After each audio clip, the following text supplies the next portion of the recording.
This is SFNet Presents In the Know with host Barry Bobrow, sponsored by Tiger Capital Group.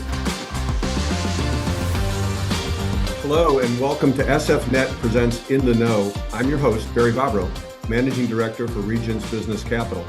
Through the In the Know podcast, I've been bringing you a series of conversations with thought leaders on important topics impacting the secured lending and asset-based lending markets.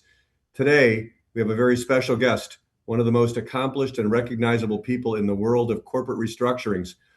In a career spanning over 30 years, Holly Etlin has been involved in some of the highest profile bankruptcies and restructurings in the debt markets. She's become one of the best known and most respected professionals in her field through her roles at Deloitte, XRoads, and for the last 19 years at AlixPartners. Holly has specialized in providing high impact consulting and interim management services for companies in the retail, distribution, and consumer products industries. Her projects are most often transaction-based engagements involving both operations and capital markets activities.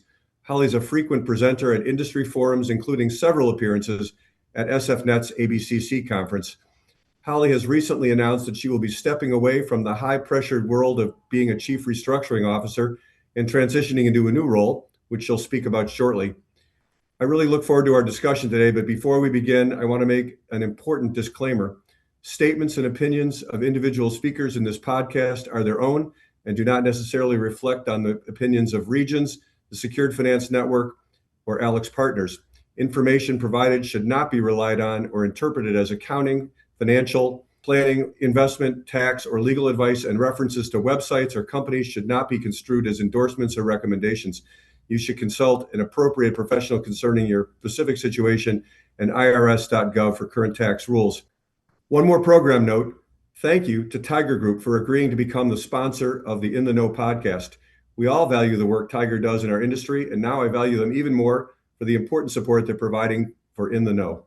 Holly, thank you so much for joining today. Great to have you on the podcast, and I'm really looking forward to our discussion. Nice to be here, Barry. And we've got you just on your way out. You're about to hang up. I don't know what restructuring people have. It's not a calculator. It's some other device. But I think when you hang it up, I want to catch you before you're gone and try to get some great perspective because your background is so exceptional in this business. So maybe, Holly, can we start with just some personal background? How did you get into restructuring and what is it that you like the most about the business? Well, and just one point of clarification, Barry. While I will no longer be a full-time PMD at AlixPartners, I'll still be around. I may take a senior advisor role with the firm.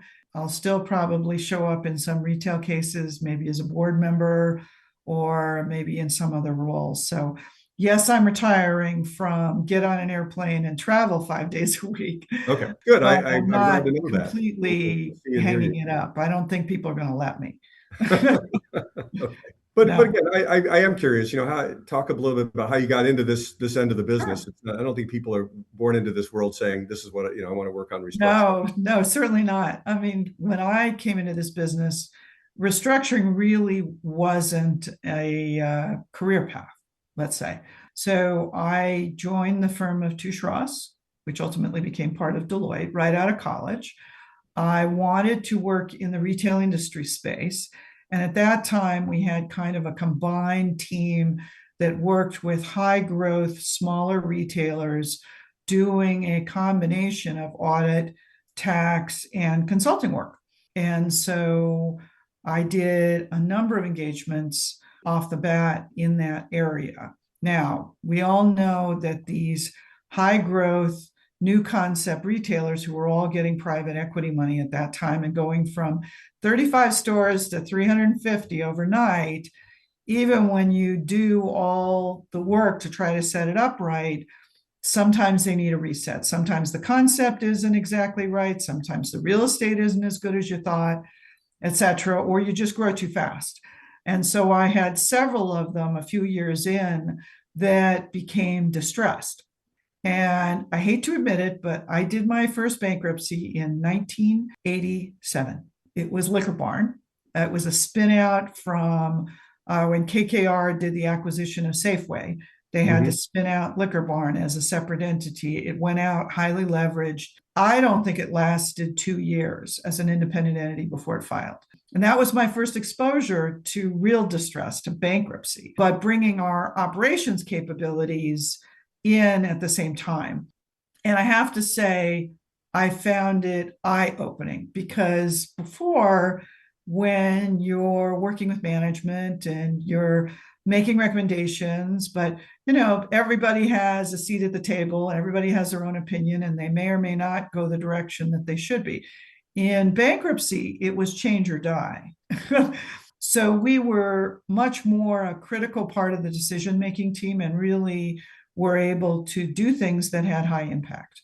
And so while I continued to sort of straddle for a few years high growth versus distressed, I ultimately moved full-time into distressed by the time I was a partner at Deloitte, which was in 1991.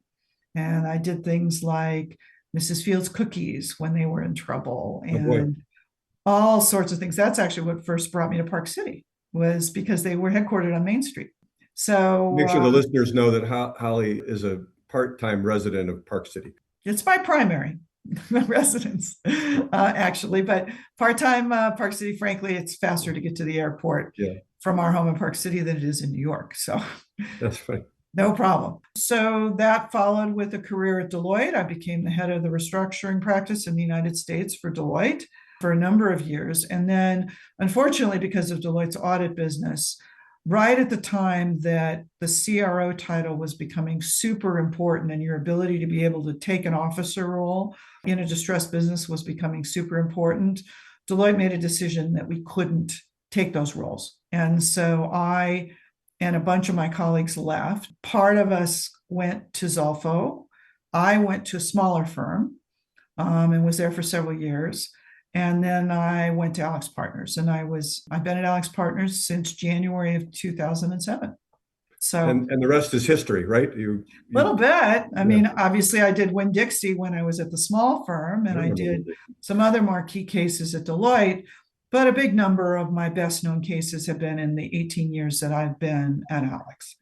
When you're working in distress and restructuring, you're dealing with companies in difficult phases. What's the fun part for you? What do you like about the role that you've been able to play?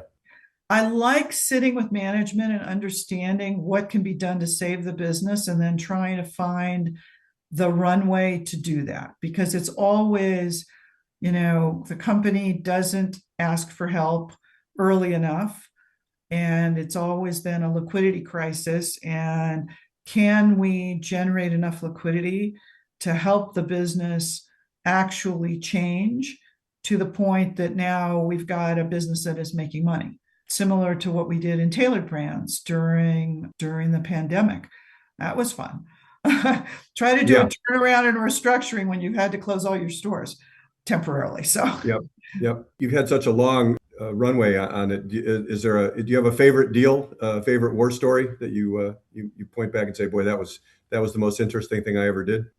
Wow. There are war stories associated with every one of these. And because, as you unfortunately know, since the 2005 bankruptcy code amendments, the runway for a retailer in bankruptcy is very truncated. Prior to 2005, the general consensus was you'd go in, you'd fix the business, you'd run through a Christmas cycle or whatever your busy season was. Grocery doesn't have a fourth quarter per se.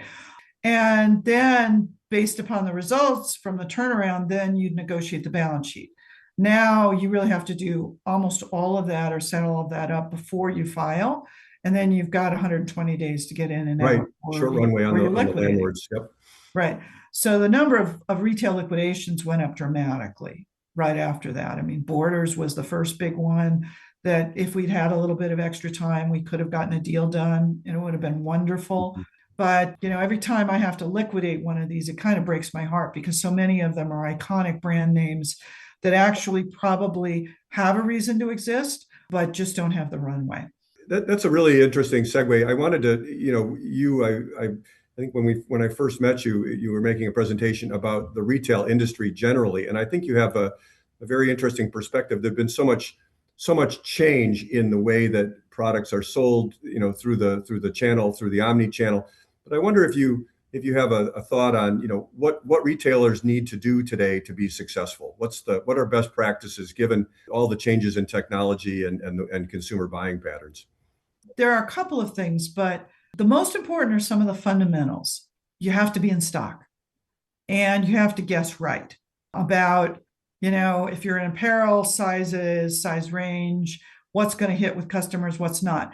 The biggest problem with the move to online and digital is the returns and how you process returns and still make money on the amount of product that comes back. Returns have just ballooned, particularly in the apparel sector, and retailers are struggling with trying to get better fit data and better descriptive data out on their websites to try to push back on the number of returns that they get. Because processing those returns, particularly if the item is a low cost item, costs more than the actual item itself. And so it costs money to put the thing back in stock. I mean, it's incredible between the shipping, the return shipping, and then the handling, checking it to see if it's damaged before you put it back in stock, et cetera. So the omni nature of retail today is probably continues to be the biggest challenge for retailers, not only from the perspective of being successful with the consumer, which you need to be omni to do that. You need to have a digital presence. Quality of the customer experience, it all really Right. is critical, right? Right. But you have operational challenges with that. How do you best manage inventory? How do you not strand inventory somewhere? How do you make the inventory work for you? And that's incredibly critical for people because, inventory that gets stranded somewhere ultimately has to get cleared and sold. I did a really interesting engagement right after the pandemic with the largest Amazon aggregator. There was a trend that started just before COVID to go in and buy direct on Amazon brands, direct to Amazon. So brands that didn't sell anywhere but on Amazon. And people raised a bunch of private equity money and they put it together a company called Thrasio that was the largest of those items. And it grew exponentially over the couple of years of COVID. The problem is they had created a workforce of 1,800 people, average age of around 30, most people working in positions that they were above what they were actually qualified to do. And they were running out of money because they had mismanaged their inventory so badly because they thought the COVID demand would continue ad infinitum. And of course, when it settled, they found themselves with way too much inventory in way too many places, including over 260 DCs. How do you begin to rationalize 206 distribution centers across the United States? I mean, so it was a fascinating financial and operational problem with a really interesting management team to work with and a couple of really good private equity owners that obviously were very unhappy with their investment. I really got to learn because, again, most of this product is in an Amazon warehouse, not all of it is. How do you clear excess inventory on Amazon when pricing is the definition of dynamic, the very definition? It's not a static evolution in retail, and it continues to evolve. You mentioned Amazon, but everybody's got an online. Walmart has a substantial online presence, and now AI is starting to play a role via ChatGPT. I've seen some products starting to be sponsored or selling through AI vehicles. Give me your long-term perspective. What's the next wave here, and how do you think it's going to play out?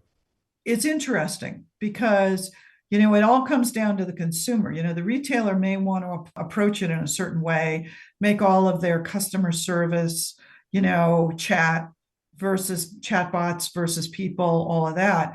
But the consumer has got to actually go along with that. AlixPartners does a retail consumer sentiment survey going into the holidays every year. And this year's, some of the things that we're really seeing are actually a little surprising.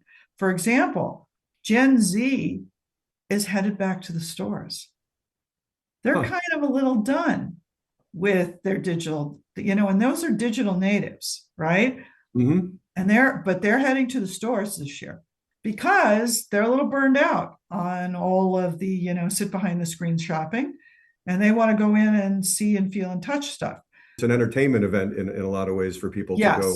Yes, but you better be in stock because that particular consumer is particularly sensitive to if they actually make the effort and go into the store and they can't buy what they want, you better be able to omni it to them, with a, seamless nature in the store of, well, we don't have it here, but we'll have it at your front doorstep tomorrow. That's what their expectations are. I think we're going to just continue to see omni evolve. AI is going to play a role. Initially, it's mainly in customer service and basic question answering and people's ability to get their questions answered about product or store locations or whatever, even better than they do now on some websites. But it's going to continue to evolve. What's very interesting is everybody is talking in the higher end ranges about personalization. But so far, those personalization efforts are not really paying off in consumer perspective. The consumers of those retailers are not saying that they see that it's personal to them or it's personalized to them. They're just not. And people are investing tons of money in more personalized marketing efforts to people based upon their shopping habits. So again, it'll be very interesting. In early days of .com, you remember all the CFOs saying, oh, well, we're making no money at this. We shouldn't be doing this. Uh-huh. Well, the same discussion's going on now in the executive boardroom about personalization efforts and whether or not those will ultimately pay off, because to date, they're not. Very interesting. Yeah, well, I mean, that's early days on AI too. So I think you're part of the larger trend of it. It's an amazing tool, but how does it get used and how, will people value it? And it can be wrong. I've played with it a bit. We don't have time to talk about the hallucinations. Let me go back to restructurings. I know you can't, and I don't want to talk about specific names, but in the press in the last 6 months, there have been some high-profile restructurings after a period where there weren't that many, and there have been a couple of potential frauds. And I just wonder, if you have some perspective on whether the restructurings that are going on now are what's the word, idiosyncratic, or is it part of a trend? In particular, are there any lessons learned from some of the recent cases? They are to some degree a little idiosyncratic. However, what we know is that there have been an extraordinary numbers of LMEs, liability management exercises, that have put off what should be more formal restructurings. We also know that about 2/3 of those LMEs ultimately have filed already over the past 5 years. What we also know is that private credit is having a huge impact in this space and in frankly every space. Yeah. And have built up huge portfolios of debt that one might be able to argue is not justified by the underlying assets. And so I think we are going to see a number of high-profile restructurings going into 2026 just to get some of these balance sheets back in line.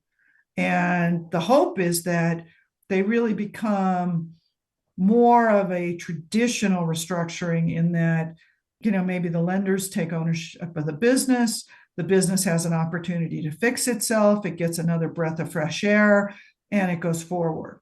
As opposed to, a series of large-scale liquidations.